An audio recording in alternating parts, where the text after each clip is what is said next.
way to the beach, and man, it's a struggle. I just don't want to vlog. I've been here long enough that I should have vlogged, but I just don't feel like it. I'm just enjoying it. This is a relaxed trip, but I'm gonna show you a little. So here's the views, little veranda, the views from my balcony. So I get views of the, I think they call it lagoon. Yeah, it's pretty dope. Very nice. Like, it's so nice to see like the sun rising. I was tempted to just, let's fix this look. So I was tempted to just use the GoPro the whole time, but now that you only have 33 minutes in this SD card, it's gonna be a situation. So I'm gonna have to use the big camera, which means I'm not gonna vlog. So you're gonna get what you get out of this trip. So very peaceful, very serene. The most beautiful part is, thank you. The most beautiful part is the beach. The beach, the palm trees. It never gets old. The views are breathtaking. Ow, jeez, oh, yes. Oh, Jesus, oh my God, these fucking mosquitoes. One thing, man, the mosquitoes are relentless. Ah! Hola. Hola. The mosquitoes are relentless. And I'm talking daytime mosquitoes. Daytime. How? How is this possible? That now that the sun is shining, there's mosquitoes. Oh, there's also something I learned. So yesterday I had gone, so early mornings, I go for this long walk on the beach, 5K. I walk for like an hour back and forth. It's so beautiful. All along the coast, the beach is just gorgeous. So I was going for my walk, early morning walk yesterday, and I noticed that there's this like this older airplane, like an old airplane that is like flying really close to like the resorts, just hovering over the resorts time and time again. So that was yesterday I saw it. I thought it was maybe like a tour plane. And then this morning I saw it again, and I was walking in the resort, and one of the guys that works in the resort, he's like, oh yeah, this is a plane that is spraying a chemical to kill the mosquitoes. I was like, whoa, that's what it is. He's like, yeah, that's why he's flying so close. I'm like, oh my God. So it's to kill the mosquitoes. It's daytime. It just goes to show you. The mosquitoes here are relentless. They are next level. But apparently it's because it's rainy season. I also think it's because of this lagoon right here. So, you know, all of it combined, lots of mosquitoes. So the best place to be is at the beach, and life is great. Let me show you some views, and then I'm gonna show you the beach, and then be grateful. And I hope you enjoyed this vlog. And if it's your first time here, another mosquito, God, if it's your first time here, welcome to my channel. I'm Anna. I document many things to encourage you. I'm your personal cheerleader. I document my travels and many other cool things. Subscribe, hang around, be part of the family. I will be more consistent from here onwards, but enjoy Cayo Coco. Okay.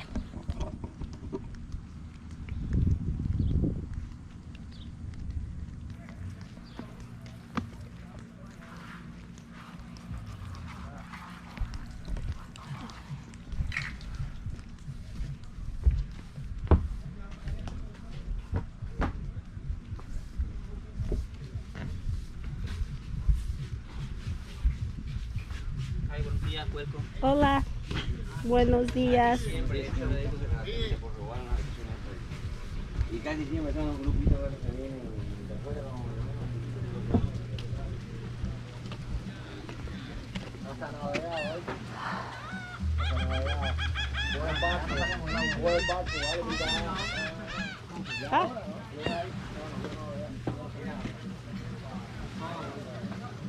Okay.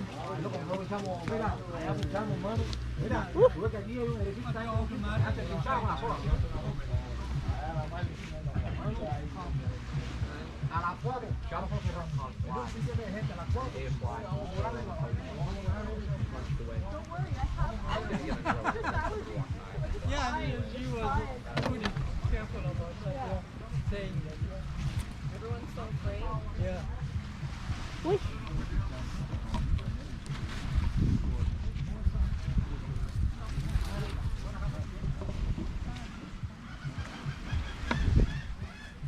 Stick. Hey y'all, this is really sad and unfortunate, but there's a setting on my GoPro which I still haven't managed to figure out, that as opposed to recording it regularly, it records it in a fast forward setting, so it speeds through whatever footage I'm recording. So here I am in the water. It was me getting in for the first time that day. The water was warm and delicious, and I was just talking about how crystal clear it is, how it is really warm and it's salty and delicious and everything that my skin needs. I was also talking about how these waves are not comparable to the waves in the beach in Angola. Angola's waves in the Atlantic Ocean will toss and turn you and you get a workout. And here the waves are really relaxing. And yeah, I was just showing you how crystal clear the water is and having a really good time. And it's unfortunate that it didn't record, but enjoy the footage nonetheless.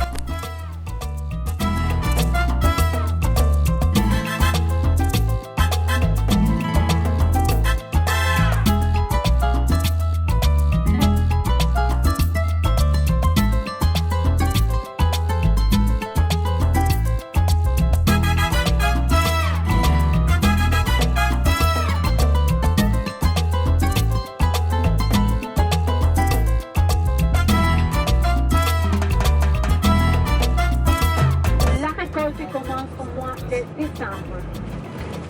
5 years old, they go through military service during 2 years. Our national tree, I was talking about the royal palm tree, is the tree you find to the left-hand side, similar to the coconut tree but higher. Ok, l'arbre qu'on trouve à gauche, très haute, similaire au cocotier, c'est la palmier royale. Mais c'est très très haut, peut atteindre les 50 mètres d'auteur. C'est notre arbre national, très utile pour les gens qui habitent à la campagne.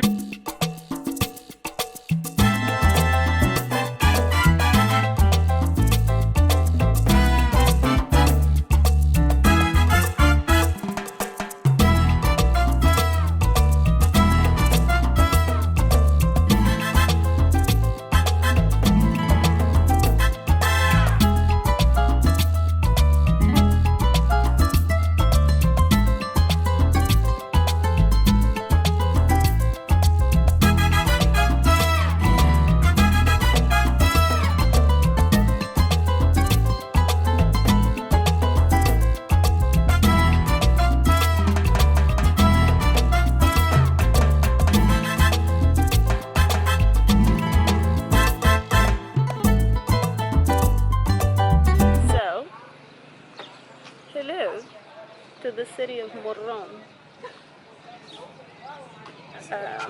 You making a movie? Video, more like a video. Yeah. This is the city, and the bus just stopped, so now we get to go for a little walk. She gave us the whole history of the city, how Cuba is associated with the Russians. The 70s, 80s were the golden era for Cuba because they would produce the sugar, send it to the USSR, and then in exchange the Russians would send them everything, so they had everything. But then when the USSR collapsed, so now Cuba was left on their own, and all they knew how to do was produce sugar, so they had no resources. So yeah, she was just giving us a bit of a history. I appreciated the history. So now just walking around. Hola. So where we are, she said that this is like a typical house of like a middle class family. Beautiful, quaint homes, you know. Very beautiful, quaint homes. Yeah, it's a beautiful, simple town. It's gorgeous. What else is going on? I'm not feeling well. Hence the low energy. I'm not feeling well. I haven't been feeling well since yesterday. I feel like garbage. I feel like my uterus wants to kill me, as usual. Been a rough night. I had to go see the doctor, ask for some. I brought extra strength Advil. I took 5 extra strength Advils between 2 p.m. and about 8 p.m. and I was still doubled over in pain. Went to see the doctor. She gave me something a bit stronger. So I've been popping those like they're water. I don't even know what the things are. But anyway, I don't feel good. Hence the low energy. So this is what you get. That's the reality of my vlogs. You get this. So now I'm just walking through the streets. They just said it's a pretty safe neighborhood, but be aware of your surroundings and stuff. So anyway, more homes. So yes, so hold on, let me get past this so we have more lighting. So obviously for North American standards, it's an impoverished city, impoverished neighborhood. And she kept saying that when, you know, we were getting the tour, but bruh, I'm Angolan. I get it. This is what's up. Not everybody lives like we do in North America. Unfortunately. So yeah, let me show you more of this. That's pretty much all that's happening. So the homes, that's a beautiful plant. These are the roads. Oh, and a lot of people ride their bikes here. That's what she was explaining. Because it's not a really big city. The city of Moron is not a very big city. So people ride their bikes mostly. And also because she said that having a car, it's really expensive. Hola. She said that it's really expensive, obviously, to own a car in Cuba. Also, the other thing she said that, like, since the pandemic, and because of, actually, I think she said that it was mostly because of the Ukrainian and Russian war. Wait, this camera's killing my arm. I'm not used to this. The Ukrainian and the Russian war. So Cuba doesn't have gas. So even the buses that they have, many buses are not working or they're parked because there's no gas. So the public transportation is a whole more complicated mess because of that. It was already complicated before, but now it's more complicated. Hola. ¿Cómo está? Bien, gracias. So yeah. And also this fan has been my lifeline here. Not even because of the heat, but more because I can fan away the mosquitoes and flies. It's been a lifesaver. Whew. Yeah, so it's a neighborhood. These are the houses. And that's Cuba. Oh, yes, there was something I wanted to say about the bikes. That's why I turned around the camera. Oh my God, the lighting is so bad. I'm sorry you all can't see me.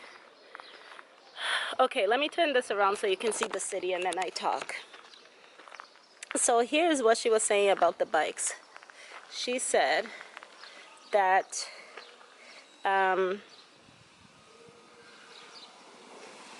many people use their bikes to commute, right? But the way she said it, she was talking about, like, you know, it's almost like, okay, let me turn back around because I need to talk. It's almost like the way they're explaining the tour, it's like, okay, prepare yourself. It's not the same as what you're used to in Canada.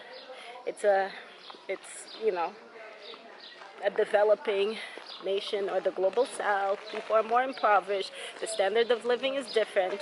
And people ride their bikes to everything, to do everything. And in my head, I was thinking, well, in Amsterdam, in Europe, white people ride their bikes to do everything. But when you're in Amsterdam, Europe, nobody is giving you a tour, kind of like warning you, oh, just so you know, it's different. Hola. Just so you know, it's different. And people ride their bikes, you know, prepare yourself. But I guess the difference is choice. That's what I was thinking. I was like, the difference is choice. In Europe, in Amsterdam, people are making the choice to ride their bikes, right? They could take a bus, they could take a taxi, I guess they could pay for it. Versus here, I guess that's what's available and what's the most affordable. But also, at the same time, I also think, well,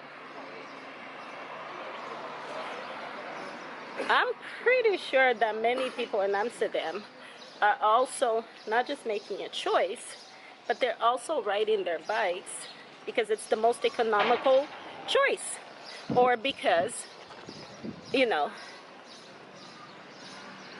the fastest way to get to a certain place, or maybe in your little town in Amsterdam there isn't bus or transportation. You know what I mean? I'm just trying to bring into perspective that if we were in Amsterdam, the tour guide would probably be saying, oh, this is so cool.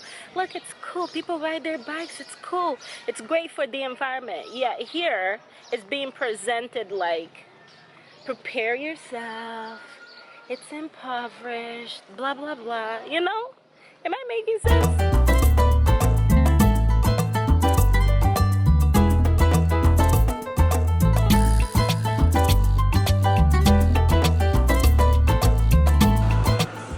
It's a Dodge.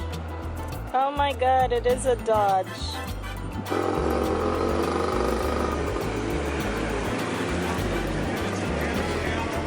So, as I was telling you, we don't have a market where we can find a variety of products. And some people that can travel to other countries, they brought products, they buy products outside Cuba to sell it here. Or go to the houses, and if they sell fruits in their living room, for instance, we can get it. But it's not like that we go to a big market.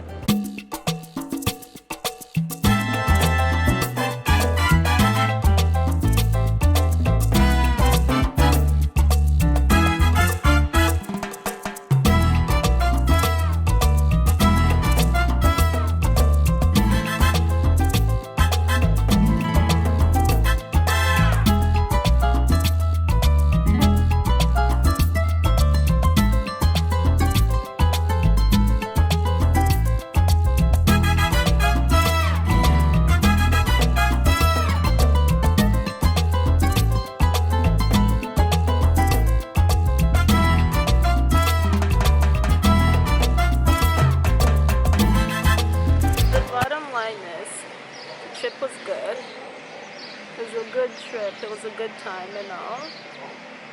I just don't feel well. I should have stayed home. I should have stayed at the resort. And then part of me is glad I didn't stay at the resort because then I got to see. I hadn't been to these cities. I've been to Havana and Veradero, but never been to Moron and this city where we are right now. And I have to get the name of the city, so I can't think now. But all in all, it was good. It was a good day. We had a good lunch. The trip has been good. It's a beautiful, quaint city. It's more historical. This one that we're on, it's more historical, the buildings and so on. It's one of the things that the lady highlighted is that the stores, if I see line up outside the stores because people are lining up to buy like groceries. Remember how during the pandemic days we had to line up outside of like No Frills and Metro and Walmart and everywhere we were going for groceries? Well, they're still doing that here, but it's not because of the pandemic. They're lining up because of like shortage of supplies. So people line up in the hopes of getting supplies. So one store she pointed out, she's like, people are lining up because they need to buy chicken or something. very unfortunate. It's unfortunate that this is what's up. And what else can I say? I don't know how to end this. Anyway, thank you for hanging out and watching the vlog up to now. I'm sorry that it's not my normal upbeat, full of energy. I'm not feeling well, and that's just what's up. This is the truth. I hope you enjoyed it. I hope you liked the vlog. I had a really, really, really good time here, and I chose not to vlog most of the time that I had here because I was just enjoying myself. Oh, I have to say something. One other thing that was unique about this trip, although it's a solo trip, another solo adventure, I ended up meeting so many other solo adventure people in the resorts. Oh, this is important. I should give you this message as my outro message. Although I was here all by myself, there are so many other people that were here by themselves as solo travelers. So we ended up, our table at the end of the night on average ends up being about 4 of us. Yesterday it was 6, 8 of us. And then we make the a la carte reservations. You know, when people go to make their a la carte reservations, they make it and then they're like, okay, I made a reservation for 4 people. If you want to come, it's at this time. It's almost like you're not constrained to it. It's like, I just made a reservation. I said 4 people, or I said 6 people. It's at this time. Do you want to come? Come. And it's so much fun. Like, we spend the days at the beach together. They enjoy the pool as well. Usually they do half day at the beach, half day at the pool. I don't. I spend all day at the beach.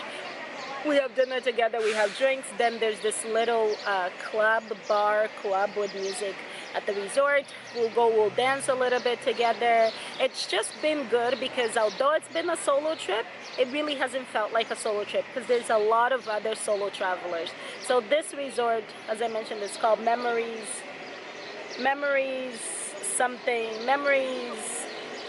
Carib Beach Resort. This one is adults only, which is really good because I'm gonna be honest, there's this one person with 2 children on the bus for this day trip, and it's like, I love children. I do love me some children. But the way these kids are crying left, right, and center, they cried all over lunch, they're crying.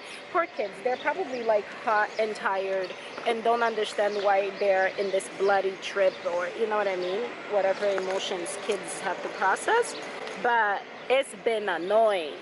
So all to say that I'm really glad that